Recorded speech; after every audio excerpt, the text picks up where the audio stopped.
여러분들 그거 봤어요? 재벌집 막내 아들?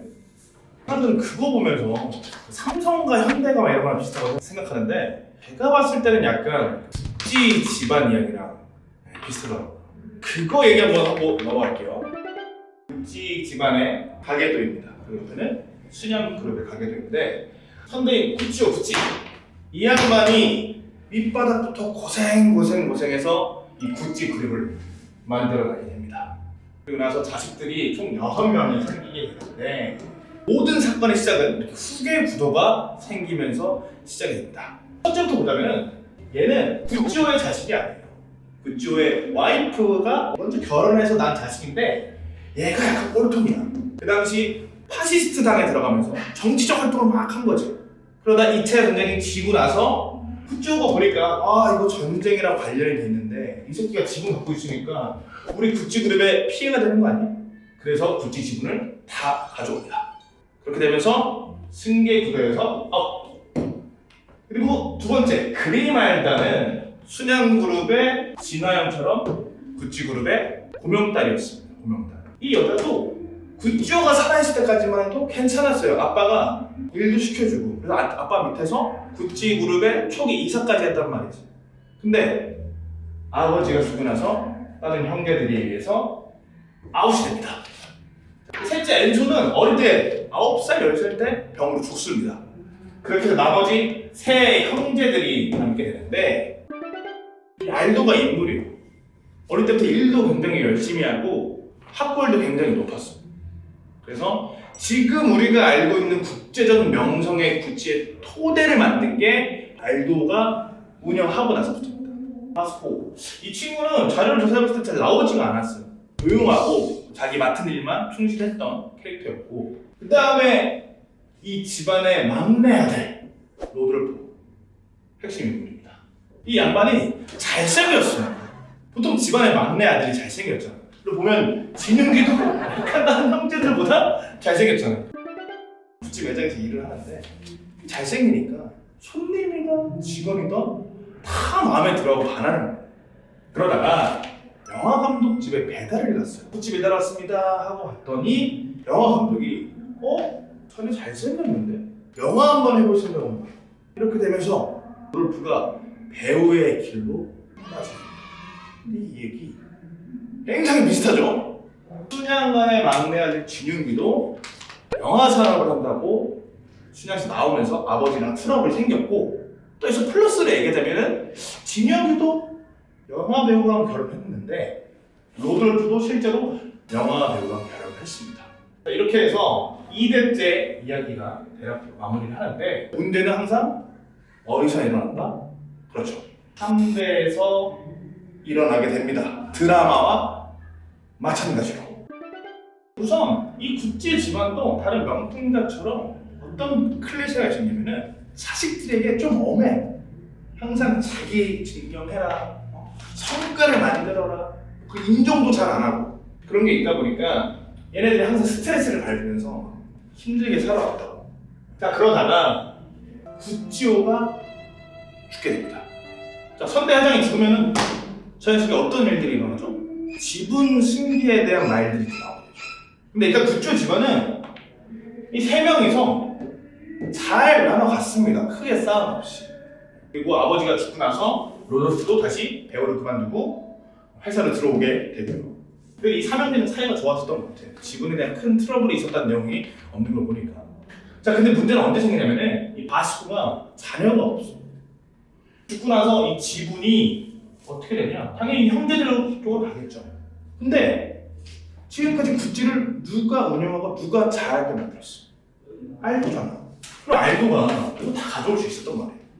근데 이 알도가 로돌프랑 이 지분을 반으로 나눠 가진 거야. 이걸 본 이 3대들이 아버지는 따지죠.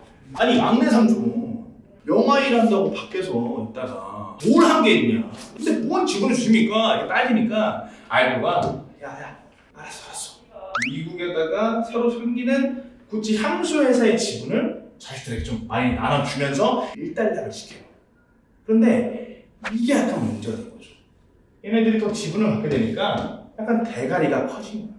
핵심 문제가 이 파블로에서 생긴 생기는데 로돌프가 회사에 들어가서 같이 회사를 운영하는데 둘이 경영 문제에서 시비가 붙어요. 파블로가 자기는 디자이너기도 하고 어떤 새로운 걸 막 추구하고 싶은 거야. 젊은 세대니까.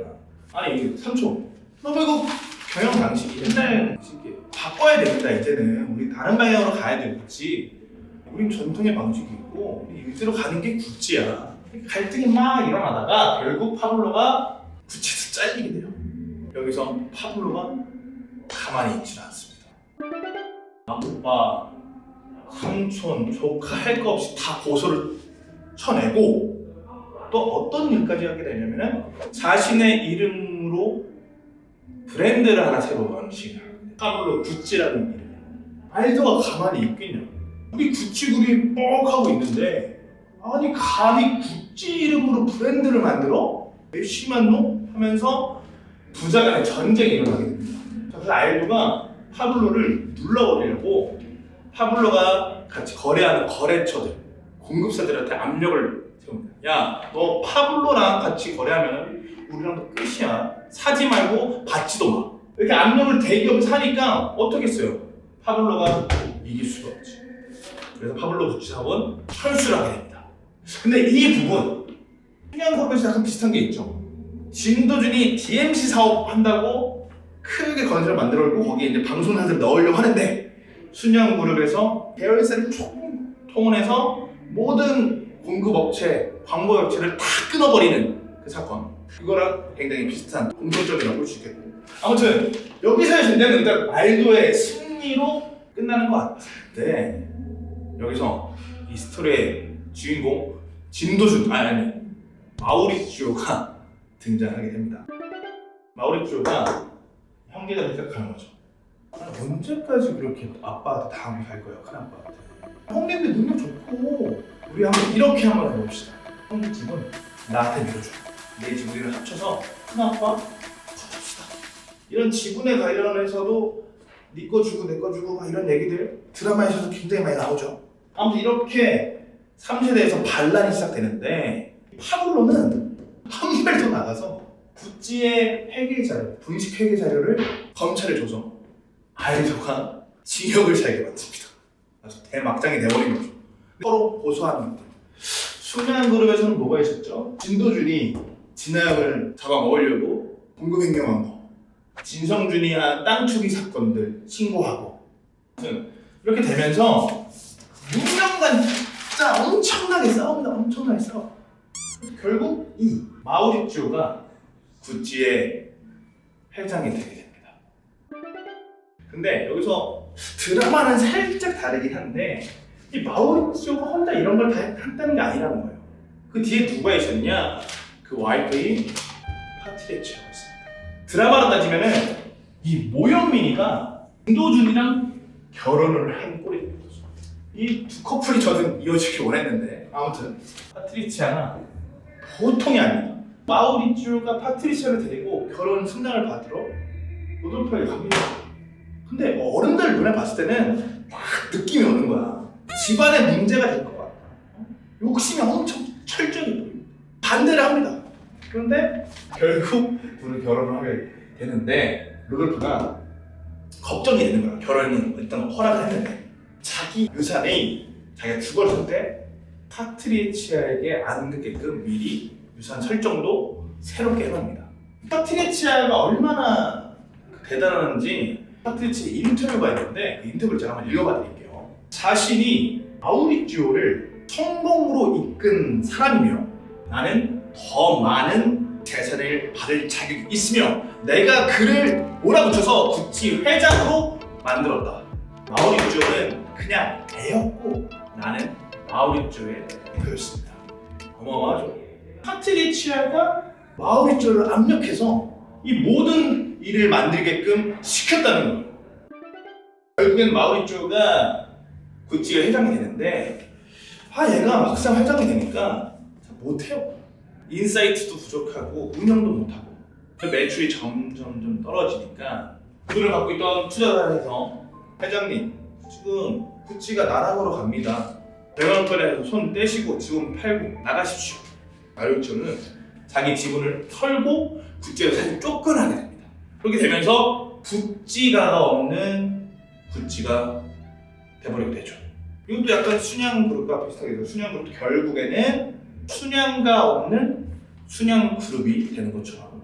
자, 그렇게 해서 마우리주오는 지분을 팔고 파트리치아랑 사이가 완전히 깨진 이유.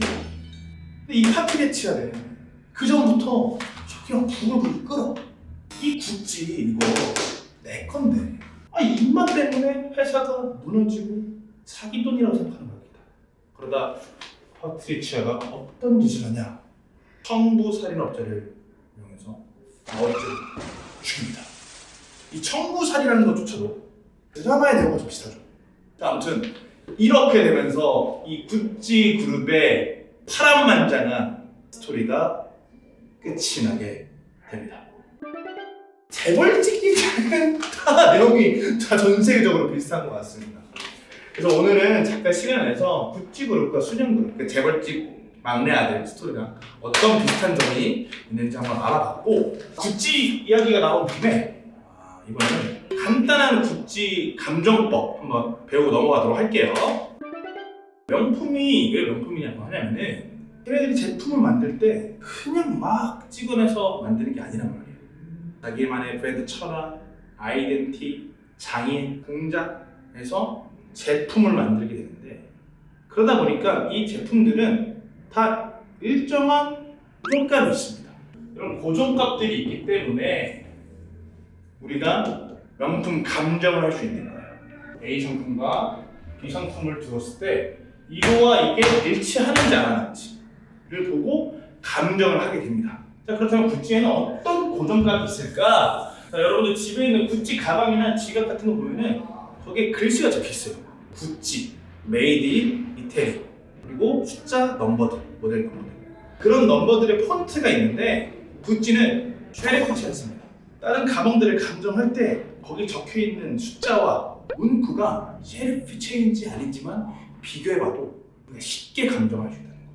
하나는 쉐리프를 낸 정품, 그리고 이상한 폰트가 들어있는 가품. 보시니까 차이가 다 나오죠. 이런 식으로 그 명품이 가지고 있는 고정값을 찾아내고 그 고정값을 바탕으로 다른 상품들과 비교를 해보는 게 가장 기본되는 감정법입니다.